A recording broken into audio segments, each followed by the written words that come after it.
I think it's time that you gave us an explanation. I'm a federale. A federale? Oh.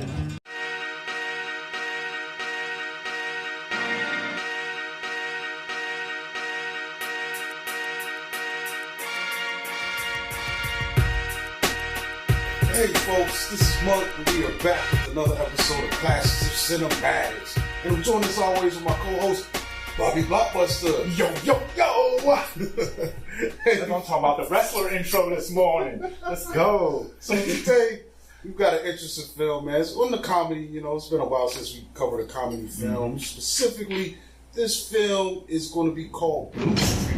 It came out in 1999. It's directed by Les Mayfield. And in this film, when a heist goes wrong, thief Miles hides a diamond at a construction site before he's arrested. After serving 2 years, Miles returns to the location of this treasure and finds it is now a police station. Disguising himself as a recently transferred officer to infiltrate the building, Miles stops an escaping thief while trying to retrieve the jewel. Impressed by his quick action, Superior Rizzo partners him with the bumbling detective Casey.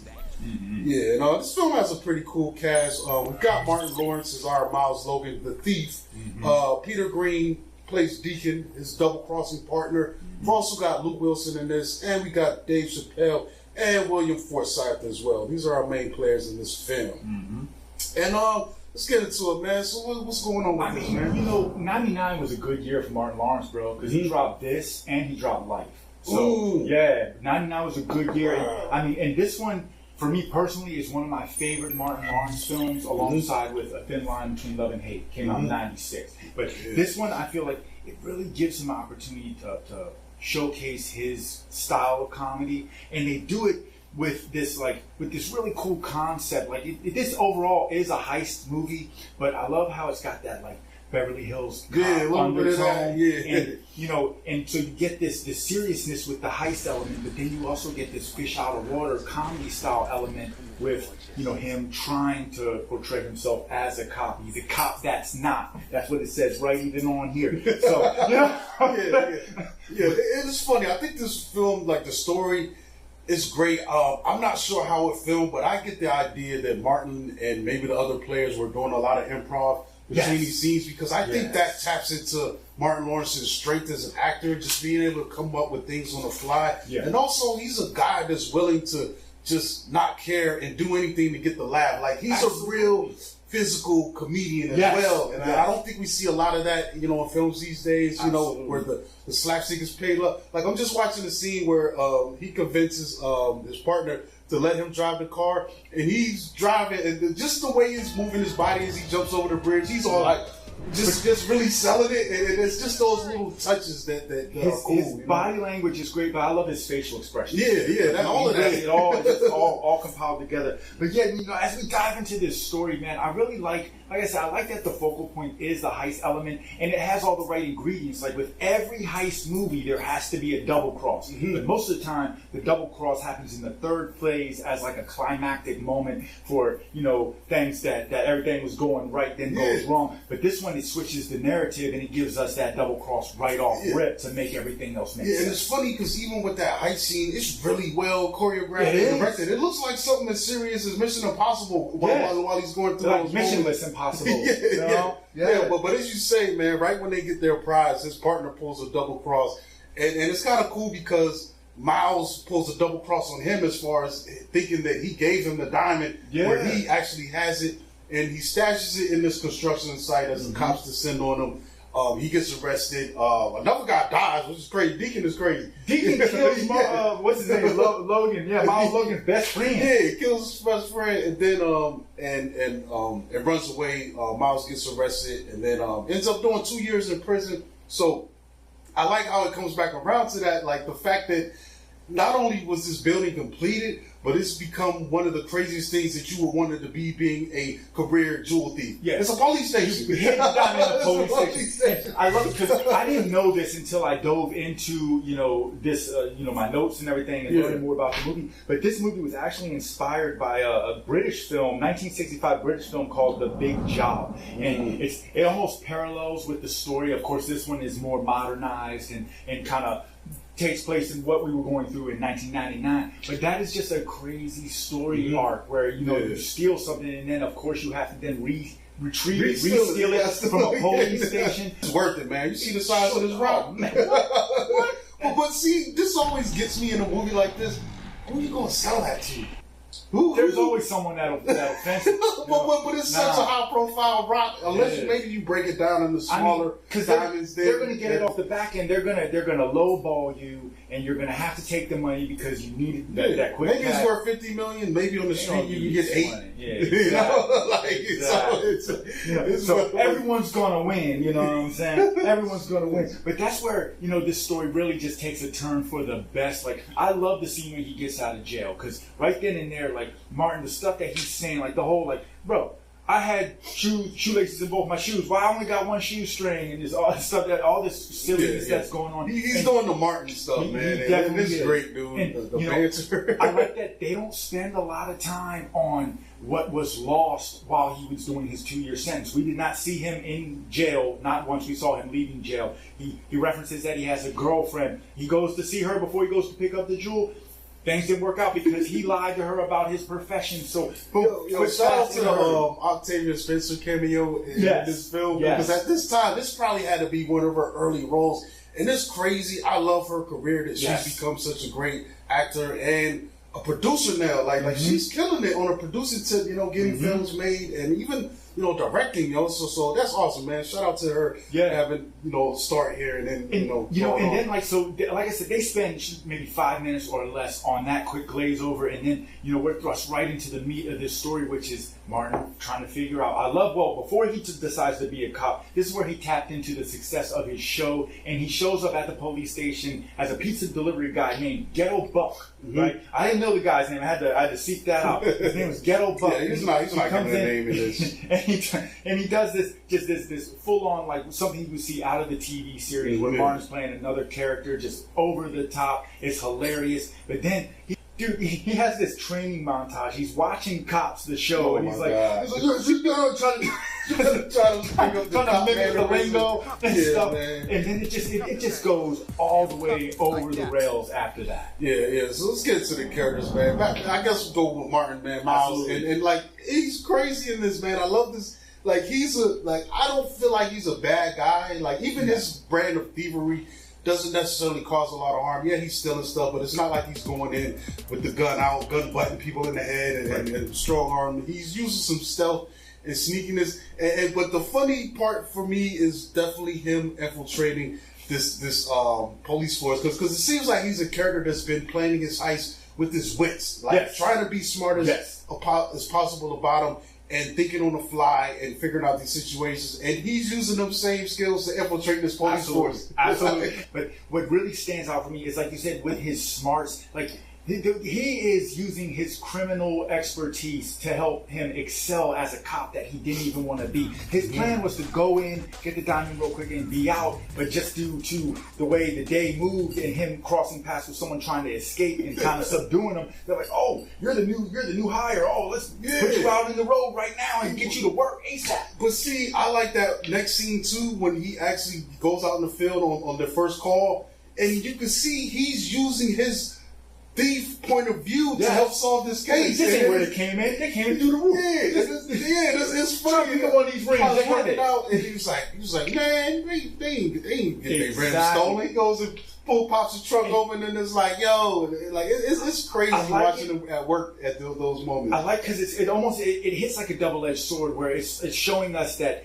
as a thief, as a person, Logan's wits is so far beyond and above everyone else's, but that the cops are kind of like not really with it. Like it's downplaying their job to do their police work, like because he shines so bright around them and he's not even supposed to, you know. So I thought that was a really cool compare and contrast of how he's really good at copping even though he doesn't want to. But then, you know, opposite everything he brings, I love how Luke Wilson is kind of like the ice to his hot. You know what I'm saying? Like, because he brings a completely different style of funny. He is a lot more subdued. He's laid back, kind of. It's just kind of like it's like he's the guy that like he's like unaware, but focused.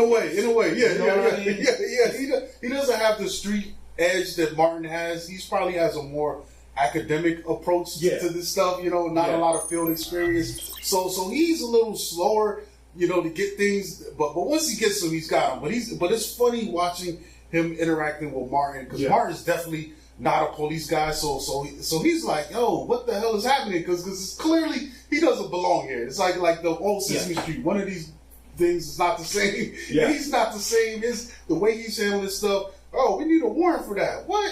Pull out his knife, bust the lock. Exactly. but seeing Owen, like Wilson, is this Luke or is that? No, this is Luke. Yeah, this is brother Luke. Yeah, seeing Luke Wilson react to him. The way they were playing off each other was great. It's almost like I wish they got other films playing these type of clothes off of each, because they're cooking in this thing, man. It's like some of the best stuff. Like watching them interact. Yes, and like I had even referenced earlier, in the same year, Life came out, but that was a completely different element when you had Eddie Murphy and Martin Lawrence, because they're both, it's almost like they're competing for jokes, whereas they were tossing each other alley-oops. It's almost like it's almost like a Training Day before Training Day came out, in a way, just a little different. Like he's showing him, the kind of cut the corner stuff, even though he's not really a cop, but he's still kind of corrupting him a little bit just from being around, But at the same time, it's opening his minds to look at the puzzle, the problem in different ways. Yeah, that compare and contrast is amazing. And then, the unsung hero of this film for me is Dave Chappelle. What he brings on his short amount of time in this film is hilarious. This is Chappelle at his prime, and he plays Tully. And the thing about Chappelle and how he is just a comedic genius in his own right is he had a small role. They only wrote him in pretty much to be the getaway driver in the opening scene. But he brought so much funny and so much extra to the table in his banter with Martin Lawrence and all the ad-libbing and the extraness that was going on with that. They had to write him in more lines. Shout out to William Forsythe, who doesn't seem like he will fit in with this. Not at all. He's a real serious actor, man. But I like the contrast, because Carlson is kind of, he's eating up everything Miles is throwing at him. You know what I'm saying? Yeah. But Forsythe's, what's his name in this, man? Detective Hartgrove. Yeah, Hartgrove. He's not falling for it so much. He's asking questions a little bit just to probe, but he's not really sticking with it. But he keeps the doubt about who Miles is up until the very end, man. He gets on board a little bit. But at the same time, he's like, yo, this guy definitely doesn't feel like any cop I've ever seen. And the thing is, and it's wild because Forsythe is the one who actually brings the cop essence to the film, because you know how many times he played a cop? He was also a cop in The Rock. He was also a cop in The Devil's Rejects. And then he also played Sammy the Bull in the HBO version of Gotti, who ended up working with the cops. So, I mean, he's got this all like in the bag. And like you said, he brings this seriousness to it. And you can tell that he is a by-the-book kind of cop about his job. Like, you can tell even with his interactions with Carlson that he's like, bro, you got to get it together. You kind of like a dull knife out here. You got to sharpen up. You know what I'm saying? So, yeah, that was really cool. I like Forsythe, man. My favorite role from him is in a film called Out for Justice, starring Steve Seagal. Of course, and he plays the mobster Richie, and it's like, whoa, completely 180 from what this guy. Richie's nasty, rotten son of a gun, and he embodies that so well, man. So to see him come in this, hanging out with these jokers, like, it's kind of funny, man. I wonder what this was like on set. Like, was Martin making William Forsythe just bust guts between scenes and laughing? Like, imagine trying to make this. Like, I'd be just laughing, so I'd be like, bruh, like, I need a break just to compose myself. You're absolutely right, bro. And then, for every movie like this, you gotta have an imposing villain, even in a comedy style film. So shout out to Peter Green, who played Deacon, who he's like pretty much his career, he's a certifiable villain. He's always a villain. He was one of the crew members in Judgment Night. He was also the villain in The Mask with Jim Carrey. He's a villain in this. And he's just, I mean, he's double crosser. He's a scumbag. He was also he was one of the team members in Training Day. He was the one that Denzel shot that the bullet went through, and he was like, "Oh, you shot me for real." You know? Oh, he's got a Pulp Fiction credit too. I'm wondering if he was in that scene where they're like, "This is a tasty burger." Like if he was one of those guys. My man is a grade A cinematic scumbag. So and he does the double cross well. Like right out the gate, we don't like him. We don't like him because he played Zed in Pulp Fiction. He was Zed. Oh, wow. Wow. That's completely but you said scumbag. Career scumbag. Career scumbag. And like I said, he does it well. I mean, he even his profile picture on the film credit, he looks like it's a mugshot. So I mean, it's like this guy. He dives into his character, but he really does a good job. He makes us not like him. He's so unlikable. I like the setting. It was shot on site in California. It's got that. It's like L.A., right? Yeah, in L.A. And I want to say it was in Sony Studios. So it was on location. You get that LA feel. Like yet again, that's why it kind of reminds us not just from the story, but from the setting, what we see as Beverly Hills Cop. You get the nice landscapes, the hilly roads. It has everything that we would come to expect from a cop action movie. But it's just the action is way more toned down and the fun is revved all the way up. But the set pieces are really, really nice as well. Yeah, man. Also, man, it's funny because I brought this up. Posted online that I was about to rewatch it. Interestingly enough, somebody I follow talked about. They put a question out like, "Did y'all like Blue Streak?" And people come in, it was like, "Hell yeah, I love that joint." And then it was crazy because that came up just as we were about to record this episode next. And then I remember like the soundtrack, and I was like, "Yo, this might have been one of the last films that actually pushed the soundtrack." And then the Jay-Z song, which was a big record, Girl's Best Friend. The Girl's Best Friend, that was kind of popping on the radio, and some other stuff. It's not I don't think it's a really great soundtrack, but it has a couple bops on it. Here's the thing about the soundtrack. We listen to the soundtrack too. This is like in the equivalent of like football terms. It's like, man, that's a stacked roster on paper. Yeah, let me just grab who's on the hottest guy. Play. It's like, they fell short. They got their head. Let me just pull the hottest names I can get and just put it together. This soundtrack is oversaturated with high-profile names. Yeah. With the hip-hop and R&B industry. I mean, you got Keith Sweat, you got Raekwon, you got Heavy D, Tyrese. I did like the Raekwon song. Foxy Brown. I'm kind of biased. You got Cash Money. I mean, this is before they broke up, before Lil Wayne had his own situation. Yeah. I mean, this was everyone who was hot in the 90s. This is everyone who was hot in the 90s probably giving their worst songs to this. It's funny because even when some of the songs appear in the movie, you're just like, all right, like the car scene when he turns on the radio, he's like, "Yo, you got some music, man." Yeah, you hear Ja Rule yell. And it's not even a good Ja Rule stuff. So it's just like, yo, what is happening? And then there's a Cash Money song that plays, and I'm like, yo, this is wild. Yeah, I think they just were like, yo, there was no bling bling. Everyone they song said bling. Here's some records we didn't use on our album, so here, take this. They probably like, we need music, and we'll pay you for it. They give us like throwing them like trinkets. They give us a spot check Kelly Price song right when the girlfriend dumps him. You know what's funny too? Some of this music in there sounds really outdated for the time of what other stuff was coming out. I was like, yo, this sounds like something that was made in like 89. How is it on this 99 soundtrack? 99, that was also when, the music was transitioning slightly. We were getting a lot of new sounds, a new structure in hip hop and everything. And this was so I don't know, soft. Yeah. It was really weird. It was like the equivalent of like Disney would drop it or something. It's like, this is definitely kid friendly music. You know what I'm saying? Child friendly music. But nevertheless, it was a successful selling soundtrack as it went gold. Oh, so so they put the worm on the hook and they got everybody. So good job with that. And also, the success of this film, it came in on a. Oh, I had this all together too. Yeah, $36 million budget. Damn, it's 36. Yes, but you can see it. But not really. I feel like it would have been cheaper than that. Maybe it's all with salaries. I would think for the camera work, definitely the salaries to get this cast together. But probably a lot of it was blown on that soundtrack.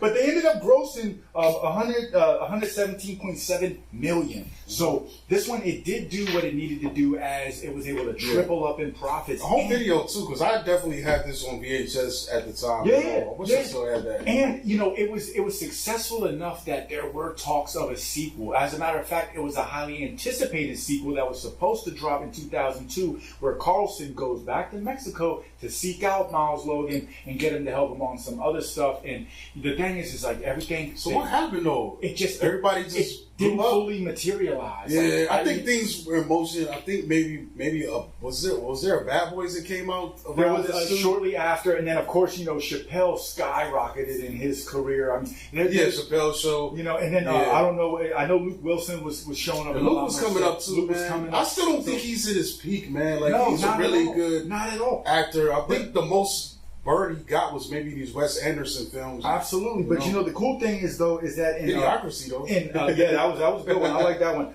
In October 25th of last year, they did confirm that they are going to drop a legacy sequel to this with Martin Lawrence reprising his role. Hopefully that happens, bro. I don't know. That could be fun. That's what it says on the wiki. So it ain't me making this shit up. It's wiki. I'm reading what I'm seeing from wiki. Mm-hmm. You know what I mean? So there's a lot of room to work with, and I think that just because I know this one isn't just one of my personal favorites of Martin Lawrence films. I know it carries a lot of weight. This is one of those ones where you say it in a room, and 8 people gonna be like, "Hey, that joke was funny as shit." Yeah, I think out of everything that came out after this, other than Life, it's probably gonna be Wild Hogs for me, man. That was a fun film, dude. Like I don't know, people are mixed reactions on that, but I love Wild Hogs, man. For some reason, they were having fun cutting up in that shit. For me, if removing outside of the Bad Boys, film, Bad Boys. Outside of the heavy hitters, one that kind of caught me off guard that I liked. It was wholesome. It was fun. Was Black Knight. Mm-hmm. And that was because I'm a big fan of Bill and Ted, so and I know that like a lot of people are like, what? It's just such a dumb movie, but it's dumb in all the good ways. And I felt like you get the same thing going on with Black Knight, where he falls in the river, and then he's in medieval times, and everyone's like, whoa, what's going on? And then he has to learn how to be a knight, kind of like in this, he had to figure out how to be a cop. So it kind of it has the same undertone, and it's fun. Is that OJ? No, he looked like OJ. No. That one detective. I was like, yo, this is like right before the Federale scene. This one dude looked like OJ. What? Holy shit. Gosh, the amount of comments on Flurry that the thoughts that just came in my head, I was like, bro, don't say nothing, man. Overall, man, I think we could rap, man. This is a fun film, man. It's great. It's a good watch, and even when I'm watching it, I've seen it so many times, I still manage to laugh and find new things to laugh about, just about the situation they put together in this thing, man. So I'm with you 100%. I mean, for me, I like the lighthearted seriousness, the funny and serious elements. It does give that. It's family friendly. It's fun for everyone. But what I like most is that you can watch this and you can just tell that everybody that had a part in making this movie, from actor all the way to director, just had a good time. Mm-hmm. This is a feel-good movie from beginning to end, across the board, and you don't get that often with modern films and with comedy modern films. This one is a blast from the past and of how comedies were made in the 90s. Mm-hmm. Yeah, definitely, man. Well, with that, man, I'm gonna tell you to go watch Blue Streak and then go subscribe to the channel. Go turn on your notifications. Tell your friends about us. We're gonna be back. You can even join the channel, man. I mean, we don't really offer no extra bonus perks. I feel like we got a lot of stuff out here for you guys to indulge in. But if you do want to support us with a few dollars a month, you can join the channel and help us out in that way too. But also follow us on social media. We're on Class of Cinematics on Instagram and on TikTok. You can catch me at Monkey Blood on Twitter, Instagram, and I'm going to put my letterbox below because I'll be watching a lot of stuff so you can see how I feel about it, about going there and checking out, my reviews and my scores that I rate, on the films that I watch. One of these days I'm going to get a letterbox too, and then I'll say that once that happens, but don't hold your breath because you might pass out because I'm going to drag my feet on those kind of things. And this is Bobby Blockbuster. As always, you can catch me on the next show. All right, y'all. Peace.